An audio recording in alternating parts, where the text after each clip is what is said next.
সংক্ষেপে একটা ঘটনা বলি। হযরত ওমর রাদিয়াল্লাহু তাআলা আনহু নবীজি থাকা অবস্থায় একদিন রাস্তা দিয়ে যাইতেছেন, তখন দেখে একটা যুবক হাওমাও করে চিৎকার করে কান্নাকাটি করতেছে, চিৎকার করে কান্নাকাটি করতেছে। খলিফা ওমর দেখে অবাক, একটা যুবক মানুষ কিভাবে এই চিৎকার করে কান্নাকাটি করে। তার কান্নার অবস্থা দেখে খলিফা ওমরও কান্না করে দিছে। খলিফা ওমর বলে, যুবক তুমি কেন কান্না করো? একটা যুবক কি এভাবে কান্না করতে পারে? কেন তুমি কান্নাকাটি করো? ওই যুবকটা বলে, ওমর আমার জিন্দেগিতে এমন একটা গুনাহ করে ফেলছি, আমি আর কারো কাছে বলতে পারি না, এমন এক গুনাহ করছে, আল্লাহ মনে হয় আমাকে মাফ করবে না। তখন ওমর বলে, চলো নবীজির দরবারে যাই। তুমি কি গুনাহ করছো? তখন নবীজির দরবারে যাই। এই যুবককে সাথে নিয়ে ওমর রাদিয়াল্লাহু আনহু যখন নবীজির দরবারে গেছেন, সেখানে যুবক কান্নাকাটি করতেছে, হাওমাও করে চিৎকার করে, ওমরও কান্নাকাটি করে। নবী করিম সাল্লাল্লাহু আলাইহি ওয়াসাল্লাম বলে, যুবক হে আমার সাহাবী, তুমি কেন এত কান্নাকাটি করো বলো? ওই যুবকটা বলে, ইয়া রাসূলুল্লাহ আমি অনেক বড় গুনাহ করে ফেলছি, আমি অনেক বড় গুনাহ করে ফেলছি, আল্লাহ মনে হয় আমাকে মাফ করবেন না। নাউজুবিল্লাহ। এবার ওমর নবী করিম সাল্লাল্লাহু আলাইহি ওয়াসাল্লাম বলেন, আচ্ছা তুমি কি গুনাহ করছো বলো? এত কান্নাকাটি করা কেন? আল্লাহ তোমাকে মাফ করে দেবে, বলো তুমি কি গুনাহ করছো? আচ্ছা তুমি গুনাহ করছো, তোমার গুনাহ কি এই তামাম জাহানের সমস্ত মাখলুকাতের চাইতেও বড়?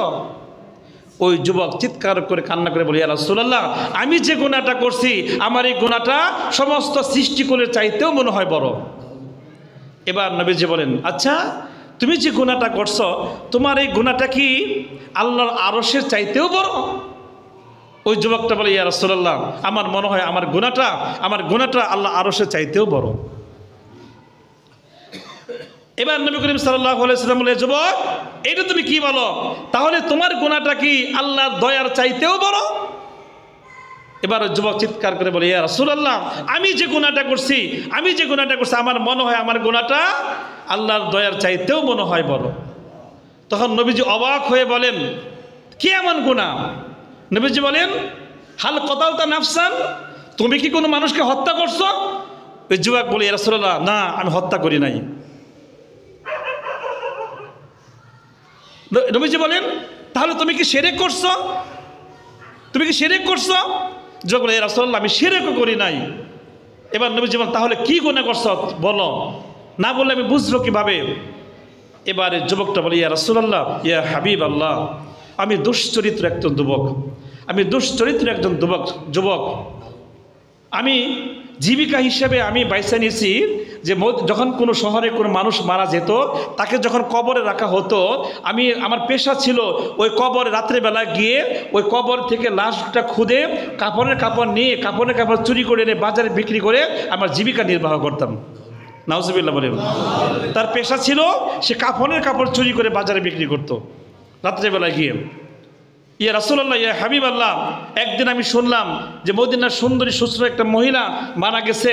এই খবর যখন আসলো, সারাদিন দিনে এবারে দাফন করে মানুষজন চলে গেছে, রাত্রিবেলা গভীর রাত্রে আমি গেলাম, আমি গিয়ে কবরটা খুঁজলাম। খোদার পরে ওই মেয়ের কবর থেকে তার 3-5টা কাপড়ের কাপড় বের করে যখন আমি উঠতেছিলাম, ওই সময় শয়তান আমার কানে কানে এসে বলল, যুবক মদিনার সবচেয়ে সুশ্রী সুন্দরী নারী কবরের ভিতরে শুয়ে আছে, কাপড় ছাড়া অবস্থা, উলঙ্গ অবস্থায়। এই অবস্থায় শুধু কাপড় নিয়েই তুমি সন্তুষ্ট হলা, তোমার কি মনে চায় না একটু ফুর্তি করার জন্য? ইয়া রাসূলুল্লাহ ইয়া হাবিব আল্লাহ এই শয়তান যখন আমার কানে ওয়াসওয়াসা দিছে, শয়তান যখন আমাকে বলছে, আমি নিজেকে কন্ট্রোল করতে পারি নাই, লাইট মারা দেখি সত্যিই তো সুন্দরী সুশ্রী একটা রমণী শুয়ে আছে। আমি তখনই সেই যুবতী রমণীর সাথে কবরের ভিতরে নিজের অবৈধ কাজ জেনার কাজ শুরু করলাম। নাউজুবিল্লাহ। আমি জেনা করলাম। আমার কাজ শেষ করে যখন আমি উঠলাম, সেখান থেকে আমি উঠতে যাব, আমার কেমন জানি মনে হলো ওই কবরের ভিতর থেকে ওই মেয়েটা আমাকে উদ্দেশ্য করে বলল, যুবক এইটা তুমি কি করলা? এই কবরস্থানে হাজার হাজার মানুষের সামনে আমাকে উলঙ্গ করে দিলাম, হাজার হাজার মানুষের সামনে আমাকে নাপাক করে দিলাম। কাল হাসরের ময়দানে আল্লাহর সামনে আমি এই নাপাক শরীর নিয়ে কিভাবে দাঁড়াবো? তুমি এই কাজটা কি করতে পারলা? ইয়া রাসূলুল্লাহ, আমার মনে হলো সেই রমণী, সেই যুবতী যখন এই কথা বলছে, আমি নিজেরা হুঁশ নাই, আমার হাত কাঁপতেছিল, পা কাঁপতেছিল, গোটা শরীর কাঁপতেছিল, এইটা আমি কি করলাম? আমার হুঁশ ফিরে আসছে, এটা আমি কি করলাম? ইয়া রাসূলুল্লাহ, তখন থেকে নিয়ে আজ পর্যন্ত আমি বাড়িতে যাই নাই, কোথাও যাই নাই। এই গুনাহ আল্লাহ আমাকে কিভাবে মাফ করবে? আমি এত বড় গুনাহ আমি কিভাবে করলাম? সে চিন্তা আমি বিভোর। ইয়া রাসূলুল্লাহ, এখন আমি কি করব? এই ঘটনা শোনার সঙ্গে সঙ্গে নবীজি বললেন, সত্যিই তো তোমার গুনাহটা মারাত্মক।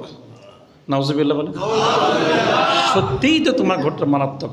নবী যখন বলছেন সত্যিই তো তোমার গুনাহটা মারাত্মক, ওই যুবক আর দেরি করে নাই, নবীজির দরবার থেকে দৌড়ে চলে গেছে। কারণ নবীজি বলছেন তোমার গুনাহটা মারাত্মক। যদি নবীজির পবিত্র জবান দিয়ে কোনো বদদোয়া বের হয়ে যায়, খারাপ কিছু বের হয়ে যায়, হতে পারে আল্লাহ আমাকে ধ্বংস করে দেবেন। ওই যুবকটা এক দৌড়ে চলে গেছে, আর দেরি করে নাই। ওই শহরে, মদিনা শহরের সবচেয়ে উঁচু যে পাহাড়টা ছিল, সেই পাহাড়ের চূড়ায় যা বসে আছে।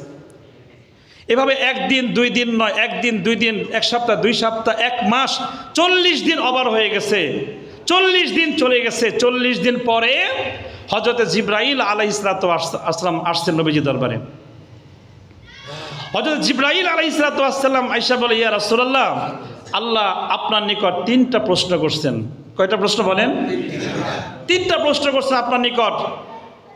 1 নম্বর প্রশ্ন হচ্ছে, ইয়া রাসূলুল্লাহ বলেন তো, আজ থেকে 40 দিন পূর্বে আপনার একজন সাহাবী একটা খারাপ কাজ করে আপনার দরবারে গুনাহের কথা স্বীকারোক্তি করছে, সেই যুবকটাকে খোঁজখবর আপনি রাখছেন? নবীজি বলছেন, না, তা তো আমি রাখি নাই।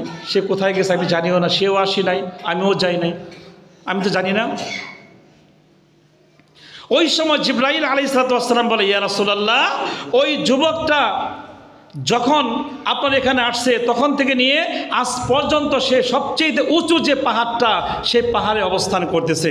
আল্লাহ তাআলা আপনার নিকট 3টা প্রশ্ন জিজ্ঞেস করছে। ইয়া রাসূলুল্লাহ, আল্লাহ জিজ্ঞেস করছে আপনার নিকট, প্রথম প্রশ্ন, ইয়া রাসূলুল্লাহ, সমস্ত মাখলুকাতকে আপনি সৃষ্টি করছেন না আল্লাহ সৃষ্টি করছে? নবীজি বলে, জিবরাইল, এটা কেমন প্রশ্ন করলাম? সমস্ত মাখলুকাতকে আল্লাহ সৃষ্টি করছেন, আমাকেও আল্লাহ সৃষ্টি করছেন, তোমাকেও আল্লাহ সৃষ্টি করছেন, আমি তো সৃষ্টি করি নাই। ইয়া রাসূলুল্লাহ, 2 নম্বর প্রশ্ন আল্লাহ আপনার নিকট জিজ্ঞেস করছেন, সমস্ত মাখলুকাতকে আপনি খাওয়ান না আল্লাহ খাওয়ায়? কে খাওয়ায় বলেন? নবীজি বলে, জিবরাইল, এটা কেমন প্রশ্ন করলাম? সমস্ত মাখলুকাতকে আল্লাহ খাওয়ান, আমাকে তো আল্লাহ খাওয়ান, সবাইকে আল্লাহ খাওয়ান, আমার খাওয়ানোর ক্ষমতা নাই। এবার নবীজি জিবরাইল বলেন, ইয়া রাসূলুল্লাহ, তাহলে বলেন, সমস্ত মাখলুকাত, মানুষ যখন গুনাহ করে, সে গুনাহ মাফ করে কি আপনি করেন না আল্লাহ করে? নবীজি বলেন, জিবরাইল, গুনাহ মাফ করার ক্ষমতা আমার নাই, মাফ করে কে? আল্লাহ মাফ করে। তখন জিবরাইল বলে, ইয়া রাসূলুল্লাহ, ইয়া হাবিবাল্লাহ, আজ থেকে 40 দিন পূর্বে একটা যুবক আপনার দরবারে বড় একটা গুনাহ করে সে আসছিল, সে অনুশোচনা করছে, সে অনুশোচনা করে আপনার দরবারে আসছিল, কিন্তু 40 দিন পর্যন্ত আপনি তার কোনো খোঁজখবর নেন নাই। এই যুবকটা মদিনার সবচেয়ে উঁচু পাহাড়, সেখানে গিয়ে সে প্রতিদিন কান্দে, সে এই গুনাহকে মনে করে কান্দে আর বলে, আল্লাহ, আমি যে বড় গুনাহ করছি, হয়তো আমার মাপের কোনো রাস্তা নাই, আল্লাহ, আমার যতটুকু ক্ষমতা ছিল আমি পাহাড়ের সবচেয়ে উঁচায় উঠছি, যদি পারতাম আল্লাহ হেঁটে হেঁটে আপনার দরবারে আসতাম, সেখানে গিয়ে আমি সেজদায় পড়ে কাঁদতাম, আল্লাহ আমার ক্ষমতা ছিল এতটুকু আমি উঠছি, আল্লাহ আমার যে গুনাহ করছে এই গুনাহ মাফের কোনো জায়গা নাই, আল্লাহ আমার ক্ষমতা শেষ, আপনি আমাকে মাফ করে দেন, আপনি যদি মাফ না করেন আমার আর কোনো জায়গা নাই। জিবরাইল বলে, ইয়া রাসূলুল্লাহ, এই যুবকটা আজকে 40 দিন যাবত কিছুই খায় নাই, তার পেটটা পিঠের সাথে লেগে গেছে, সে কান্না করতে করতে তার চোখ দ্বারা পানি বের হয় না, চোখ দ্বারা রক্ত বের হইতেছে, প্রতিনিয়ত চোখ দ্বারা রক্ত জমে, শরীরে কিছু নাই, শুধু হাড্ডি জমা আছে।